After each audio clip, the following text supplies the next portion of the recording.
ભાવે કમાવે ભાવે કમાવે પણ જો કંઈક થાય ભગવાનનું પણ કાંઈ સપનામાં શેડો ન અડે તો શું થાય હે એટલે એમ કીધું ને કે સનું મંદિરમાં સંપર્ક સોવા જાય ને તો કારક ભેડો માર થાય પણ પગથિયું ન સરે તો શું થાય હે આ વેદનો વાક્ય છે કે ચાલો કંઈક ચોરી કરવા જાય ને મંદિરમાં આશ્રમમાં સાધુને મારવા જાય હેરાન કરવા જાય નિંદા કરવા જાય તોય ઉદ્ધાર થાય પણ જાઓ તો જોવે જાય જ નહીં તો એનું શું થાય એ વાત છે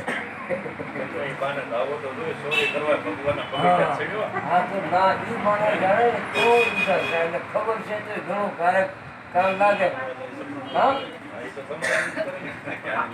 હવે મારે આજ એક થોડી 5 મિનિટ 10 મિનિટ મારે એક પ્રોગ્રામ ગણવો છે એ છેલ્લી વાત સેવા સત્સંગ ને છેલ્લું કામ એવું છે એમાં દરેક શાંતિથી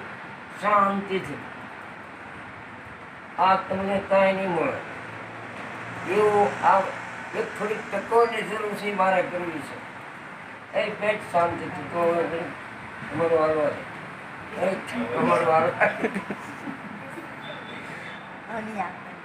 ખાલી મેં 15 મિનિટ બોલું પછી તમે સત્સંગ કરી શકો ઘડીક કામ એક મારે બાકી રહી જાય છે કેદુનું તો આજ મેં થોડું કર્યું જેને ખબર હોય ઘડીક ચૂપ રહેજો જેને હું જે પ્રશ્ન પૂછું અને ખબર હોય તો કાન પણ દોરદાયું છે ખબર વાત કરી તો છોકરી છે તોય ઘડીક છોકરા હોય ને કોકને આપણે નિધિધ્યાસન કરવું હોય કોકને મગજમાં બેહાડવું હોય તો ઘડીક ચીલો મારવો પડે ને તો મેં એક પ્રશ્ન પૂછું જેને ખબર હોય ઘડીક ચૂપ રહેજો અને બધાને ઘડીક આપણે નિધિધ્યાસન કરવું છે અને પછી એની પાછળ થોડુંક આપણે માર્ગદર્શન લેવું છે આ માણસનું આપણું શરીર માના ગર્ભમાં બને આ શરીર બને એ જમણા પગની અંગૂઠેથી બનવાની શરૂઆત થાય એટલે જમણા પગનો અંગૂઠો પૂંજાય છે બનતા ફેફસા આ તે માથું બનતું એ બધું બનતું હોય એમાં એ બાળક પહેલો શ્વાસો ક્યારે લે એ કોને અનુભવ છે બોલો બાળક પહેલો શ્વાસો ક્યારે લે એ કોને ખબર છે કોણ કેટલું ભણ્યું કોઈ વિજ્ઞાન કોઈ સાયન્સ એમાં કઈ આવે અભ્યાસમાં જેને ખબર હોય ઊંચી આંગળી કરે આગળ જલ્દી શીખતો થાય જેને ખબર હોય ઊંચી આંગળી કરે સત્સંગ કાંઈ નહીં હાલો એ વાત પૂરી થઈ નથી ખબર એક લખી છો તો બેનો શ્વાસ સમાધિ સ્થાન છે માના ગર્ભમાં નથી ખાવાની ચિંતા નથી પીવાની ચિંતા ઊંધે માથે હોય છતાં કોઈ દર્દની દુઃખની ભગવાનનું કવચ હતું ભગવાનની જે શું કહેવાય જે શક્તિ હતી નૂર એને આધારે જીવતું હતું બાળક એને કાંઈ જરૂર નથી સમાધિ સ્થાન પછી બાળકનો જન્મ થાય નાળ કપાય નાળથી બધું મળે નાળ કપાય એટલે બહાર આવીને પહેલો શ્વાસ શરૂ થાય એટલે એને અજન્મા કહે બહારથી શ્વાસ ગળે છે નાક પછી શરૂ થાય બાળક જન્મે પછી શ્વાસ શરૂ થાય નાળથી બધું મળતું હોય તો એ નાળ અહીંયા નાભીમાં નાળ હોય એ કપાય અને બહાર શ્વાસ શરૂ થાય ત્યાં સુધી નાળથી 9 મહિના પોષણ થાય તો એવું કાંઈક તત્વ હતું એવો કાંઈક ભગવાનનો શેડો હતો કે એનીથી એ બાળક જીવતું હતું એ બાદ જન્મ થયો અને કપાણો એક કોન્ટેક કપાણો એટલે સીધો અહીંથી શ્વાસો ઉડીને નાકે આવ્યો એટલે આપણે એટલે આગળ વહી આવ્યા અને બાળક તરત એટલે રોવે છે કે હું ભગવાનના ખોળામાંથી આ હોળીમાં ક્યાં આવ્યો. આ જે બાળક રોવે છે જન્મતા, તો એને એમ થાય કે આ હોળીમાં હું ક્યાં આવ્યો. શ્વાસ લેવો એ પણ તકલીફ પડે છે. પછી હળવું શ્વાસ લેતા આ હોળી કરતા કરતા આપણે મન પોગી ગયું મુંબઈ, બુદ્ધિ પોગી ગઈ બેંગ્લોર, અને મન શીત પોગી ગયું સુરત. આપણે ક્યાં છીએ આપણે કાંઈ ખબર નથી. નોકા નોકા આપણે વિખાઈ ગયા. આ બધું અહીંયા ત્રણ આવ્યો ને એની સુટકા બધી ભાગી. તો આ કોન્ટેક્ટ કપાણો છે, બરોબર. હવે એ કોન્ટેક્ટ અહીંયા વિવાયો, બરોબર, નાકે. તો એ નાભીમાં માના ગર્ભમાં નાભીથી કોઈ ચિંતા નહોતી એવું કંઈક તત્વ હતું. એ તત્વ અહીંયા હજી કપાઈ ગયું છે. ભગવાનની છેડો કાપીને આ હોળીમાં નાખી દીધા. હવે આપણે એ ગુરુ લોકો પાઠ સત્સંગ જે કાંઈ છે બધા શીખવાડે છે એ આમાંથી બધું આ કરે કાંઈ શું જોવે. ફક્ત ડોહું ઉતરો જોવે, ફક્તને ડોહું ઉતરો જોવે. આપણે આ શેડા ફરી છે વળસડાની વાત છે ડોહી. એમાં સારો પકડવું જોઈએ, જીસીબી હું જોવે. કદાચ તમારી ભાવના છે ભગત માણસો હો અને કદાચ એમ તમે માનતા કરો કે હે રામા કે ઊંધે માથે ડરતો ડરતો રણુજા આવું, આ શેડો હંધાઈ જાય તો હંધાય. આ સમજજો, આપણે આ બધો ધંધા ઝાકુપડા કરી છે, કરવાનું છે બીજું, હરામાં છોડી ગયા બીજે. તો મારી તો હું નકોડી 11 રહું, આ શેડો હંધાઈ જાય, હંધાય.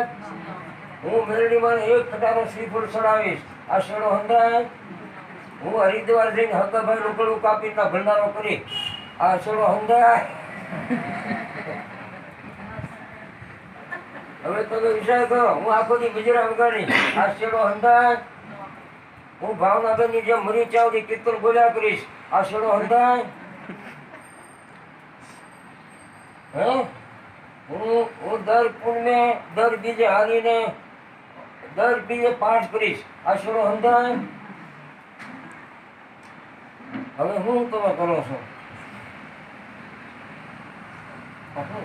હા, હું લીમડો નહીં ખાવ, આ શેડો હંધાય. હું ડુંગળી નહીં ખાવ, આ શેડો હંધાય. હું લવણ નહીં ખાવ, આ શેડો હંધાય. હવે હું બાકી છે કયો તમે જરા ક્યાં ક્યાં બધું હું કરો છો, ઝાકુબના ધંધા બંધ કરો. એ શેડો હાંધવાનો છે, બીજું કાંઈ નથી કરવાનું. બીજું કાંઈ નથી કરો. ઝાકુબના છેડ બંધ કરો. ધૂપ ધોળા દીકરા પડકારા કોઈ કામનું નથી. એટલે મહાપુરુષો પાંગડા ખાઈને આંખી વિશીને 3 કલાકનું આસન સિદ્ધ કરે એટલે શેડો હંધાય. હે આપણે અભ્યાસ કરવાનો છે. આ નાકે સમાસો આવ્યો છે એટલે ઊંડા ઊંડા પ્રાણાયામ કરી અને નાભીથી જ્યાં કોન્ટેક્ટ કપાણો છે, ના પાછો શેડો જોડવાનો છે. તમે આંખે પાટા, કાનમાં ગૃહ અને ધીરે ધીરે 5 મિનિટ 10 મિનિટ એમ કરતા કરતા 3 કલાકનું આસન નિર્વિકલ્પ જ્યારે તમે સિદ્ધ કરશો એટલે એ પ્રાણ ઉપર પ્રેશર થાય અને પ્રાણ કુંભક થાય અને જ્યાં કોન્ટેક્ટ કપાણો છે ને જોડાઈ જાય. એટલે ગંગા સતીએ જોડ્યો, કબીર સાહેબે જોડ્યો, બધા છોડ્યો. અજ્ઞાની માણસ જ્ઞાની થઈ જાય, બોલી વેદ થાય. નકર અગુણબાઈ જેસરની ગંગા સતીએ 52 માળી બનાવી, ક્યાંથી આવી એની પાસે? કબીર સાહેબ અંગૂઠા સાહેબ માણસ કેટલા ભજન બનાવ્યા, એની પાસે જ્ઞાન ક્યાંથી આવ્યું? હે નરસિંહ મહેતા અંગૂઠા સાહેબ માણસ, એની પાસે જ્ઞાન ક્યાંથી આવ્યું? આ નાભીમાંથી ડોહું આવ્યું. અહીંયા બધું ભગવાનનો કોન્ટેક્ટ કપાઈ ગયેલો પીડ્યો છે, એને જોડો એટલે બધું પીડ્યું છે. મરે કોણ, જન્મે કોણ, આવે કોણ, જાય કોણ, માયા હું, બ્રહ્મ હું, જળ હું, જીવ હું, ચેતન હું, એ બધું સમાધાન ડોહું અહીંયા પીડ્યું છે. બાપુ એટલે સુખરામ બાપુએ કીધું કે વસ્તુ ખોવાણી પોતાના ઘરમાં ગોતે બહાર. ગમે એટલા ભંડારા કરે, ગમે એટલા ડુંગરા ચડે, ડોહું કોઈ અવતારમાં કાંઈ થાય નહીં. ગમે એટલું દાન કરે, પૂજ કરે, ગમે એટલા કીર્તન કરે, ગમે એટલા મજીરા અંદર જાય અને ધ્યાનમાં 3 કલાક 1 કલાક પોળ કીધું 3 કલાક ધ્યાન કરવી, આસન સિદ્ધ કરવું. એમાં કાંઈ ખર્ચો કરો, મફતમાં ભગવાનને ઘેરે જોવાય. ચાલુ નરકમાં જવું હોય ને તો તલવાર જોઈએ, બાજુ જોઈએ, ગાડી બોલવી પડે, ખૂન ખરાબા કરવા પડે, ચારે ડોહું નરકમાં જવાય. નરકમાં મફત ને જવાનું, આ સ્વર્ગમાં મફતમાં જવાય ભગવાન પાસે. તો આપણે ચાલુ નરક ગોઠે પણ સ્વર્ગમાં તો જવું જ નથી. આપણે એવા ઊંધા કહેવાય કે ઊંધીના કહેવાય, જે હોય તે આપણે સારું આમ જવું પણ આમ નથી જવું. નરકમાં જવું પણ સ્વર્ગમાં ભગવાનમાં ભરવું નથી. હે તો 8 સાથેમાં એક જો પકડાઈ જાય, એક સાથે સર્વે સદાય, એક જાણે સર્વે જવાય. હે મન ભલે મુંબઈ જાય, બીજી ભલે બેંગ્લોર જાય, આપણે એક જ નક્કી કરવાનું, 3 કલાક ઊભીનું થવું નથી. આંખીઓ પાટા એટલે બાંધી દેવાના, કાનમાં કુંબળા કરાવી દેવાના, અહીંયા કાંઈ ખટારો ન આવે, ગાડી ન આવે, કાંઈ તમે પીલાઈ જાઓ, કાંઈ મરી ન જાઓ. એક વખત આંખી વીસીને એમ કે સારું હળવું 1 કલાક, અડધો કલાક, 2 કલાક, એક વખત 3 કલાકનું આસન સિદ્ધ થઈ જાય, બધી ઇન્દ્રિયો બંધ થાય એટલે પ્રાણ ઉપર પ્રેશર થાય એટલે નાભીમાં શેડો જોડાઈ જાય. 3 કલાકનું એક વખત આસન સિદ્ધ કરો તો કાંઈ આઘું નથી, આઘું કાંઈ નથી. એક પલમાં રમત છે, જનકને એક પલમાં જ્ઞાન થયું, આઘું કાંઈ નથી. પણ આપણે હરામનું કરવું જ નથી. મજીરા ઉગાડવા, મરી જવું, હરિદ્વાર, ડુંગરાસણમાં ગિરનાર, પણ હરામનું કરવું જ નથી.